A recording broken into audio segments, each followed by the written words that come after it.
Radio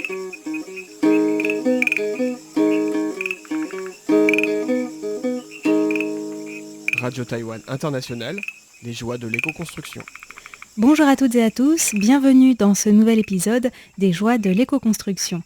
Aujourd'hui, je vais vous parler de la Bible de l'éco-construction en terre crue à Taïwan. La Bible avec des guillemets bien sûr, mais c'est vraiment comme ça que les personnes que j'ai rencontrées sur les chantiers d'éco-construction me présentent ce livre. The Hand-Sculpted House, a Philosophical and Practical Guide to Building a Cob Cottage.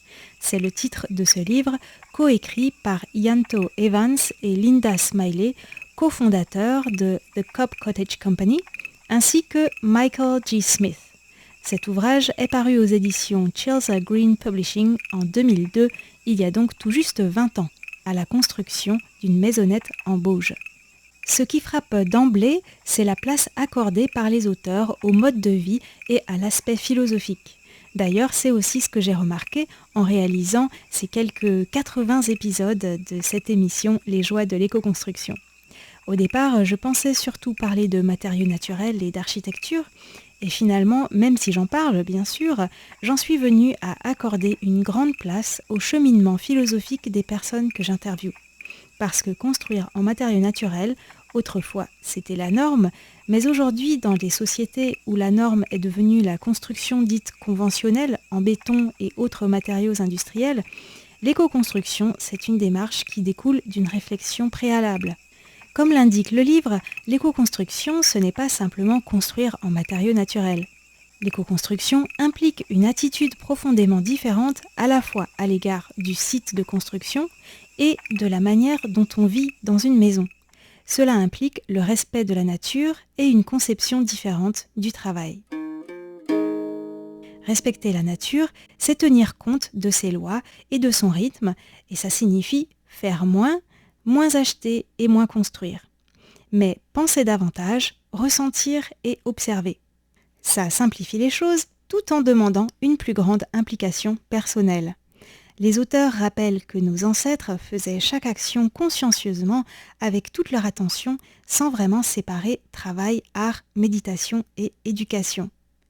Si l'on observe la nature, on se rend compte que les animaux construisent des abris qui leur permettent de répondre à leurs besoins, pas plus. En outre, ils utilisent juste ce qu'il faut de matériaux. Nos ancêtres construisaient également leurs demeures de manière simple et la superficie n'était pas très grande. Seuls les bâtiments ayant une fonction sociale, politique ou religieuse particulière étaient plus spacieux et comportaient des détails raffinés. Comme le rappelle le livre, au fil du temps, les architectes se sont mis à construire selon des lignes droites, alors que les lignes parfaitement droites n'existent pas dans la nature. En Occident, depuis l'époque des cathédrales, les architectes ont eu tendance à construire toujours plus haut vers le ciel, avec peut-être en filigrane la croyance qu'ils pouvaient faire mieux que la nature ou ne pas suivre ses lois. Les matériaux sont aussi devenus de plus en plus industrialisés.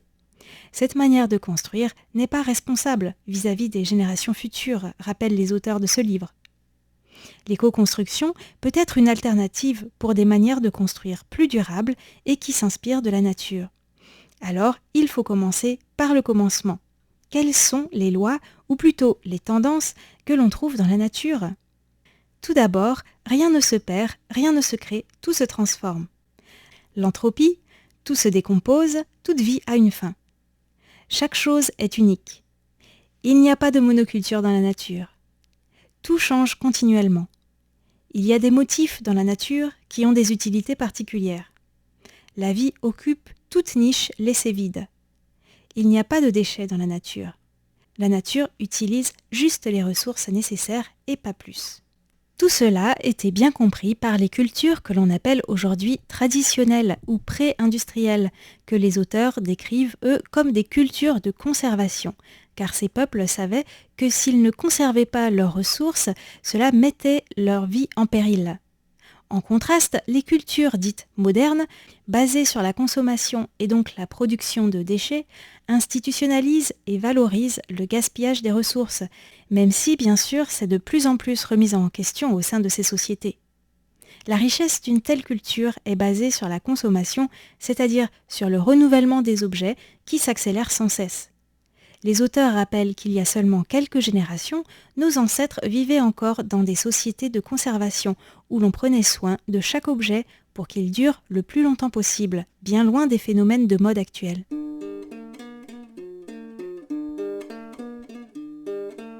Que peut-on apprendre des sociétés qui valorisent la conservation ? Parmi les préceptes dont on peut s'inspirer, il y a notamment « Ne construis pas plus grand que ce dont tu as besoin ». Utilise les matériaux qui sont abondants aux alentours et adapte l'architecture à ces matériaux. Construire quelques bâtiments partagés qui sont des lieux encourageant la coopération. Ne jamais démolir un bâtiment qui peut encore être rénové. Accepter le fait que les matériaux s'abîment avec le temps. Comprendre que les lignes et les angles droits sont plus coûteux pour l'environnement. Faire en sorte qu'habiter soit confortable, ce n'est pas forcément tout le bâtiment qui doit être chauffé ou refroidi, mais ce sont les gens qui ne doivent pas avoir chaud ni froid. Construire en se fondant dans le paysage. Construire petit à petit, pas tout en une seule fois, en fonction de nos moyens. Décorer la maison au fur et à mesure qu'on la construit. Toute la famille peut participer à la construction. Ne pas essayer des idées nouvelles ou compliquées dans la construction d'une maison, il vaut mieux s'entraîner d'abord sur des petits abris pour les animaux. Observer les rythmes de la nature, notamment les saisons, pour construire intelligemment. Ne pas acheter d'outils si l'on peut en réutiliser, en emprunter ou en fabriquer soi-même. Et last but not least, prendre du plaisir en construisant. Tout cela peut nous sembler aujourd'hui très loin de la manière dont les entreprises construisent. Mais comme le soulignent les auteurs, cela ne fait que quelques générations que nous ne construisons plus nos maisons par nous-mêmes avec l'aide de la famille et des amis. Cela ne fait pas si longtemps que nous nous endettons sur plusieurs dizaines d'années auprès des banques pour que des personnes que nous ne connaissons pas construisent à notre place. À cet égard, l'éco-construction nous permet de nous reconnecter avec nos traditions d'autoconstruction et c'est aussi, selon les auteurs, un droit naturel. Construire en terre permet de construire presque gratuitement des maisons magnifiques que nous sculptons nous-mêmes. Les maisons ainsi construites ont une âme et nourrissent la nôtre. Le changement d'attitude qui sous-tend cette démarche, c'est de réfléchir à comment on peut satisfaire ses besoins. Aujourd'hui, quand on a besoin de ceci ou de cela, on se demande comment on peut l'acheter. Mais une autre attitude est possible. J'ai besoin de ça, alors qu'est-ce que je peux trouver à proximité et qu'est-ce que je pourrais en faire ? Ça s'appelle la créativité et c'est ce qui donne de la joie dans la vie. Oui, mais je n'ai pas le temps pour ça. J'ai un vrai boulot, moi, des enfants à nourrir, des factures à payer, et puis de toute façon, je n'ai pas les moyens d'acheter un terrain. C'est ainsi que se terminent souvent les discussions à ce sujet. Mais dans ce livre, justement, les auteurs évoquent tous ces sujets avec des exemples de personnes qui ont réussi à surmonter ces problèmes. En réalité, l'éco-construction est justement ce qui permet de se libérer des dettes. Et quand on n'est plus pris à la gorge par un prêt à rembourser, on peut justement consacrer plus de temps à ce qui nous inspire. Toutefois, pour que cela fonctionne, les auteurs nous rappellent qu'il faut garder à l'esprit que le plus important n'est pas d'obtenir rapidement une maison terminée. Le fait de construire, tout comme le fait de vivre dans cette maison, est en soi un processus de réflexion, de connexion à la nature et même de joie. L'éco-construction, ce n'est pas la fabrication d'un produit, c'est prendre le temps de vivre pleinement chaque étape du processus de construction.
Je vous laisse déjà méditer tout cela, ça fait beaucoup.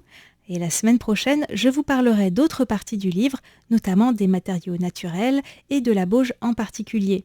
Bien sûr, tout cela n'est qu'un très très bref résumé et je vous invite donc, si ça vous intéresse, à commander le livre dont j'ai mis le lien sur le site internet de RTI. C'était Sasa pour Radio Taïwan International. Je vous souhaite une bonne continuation et vous dis à mardi prochain.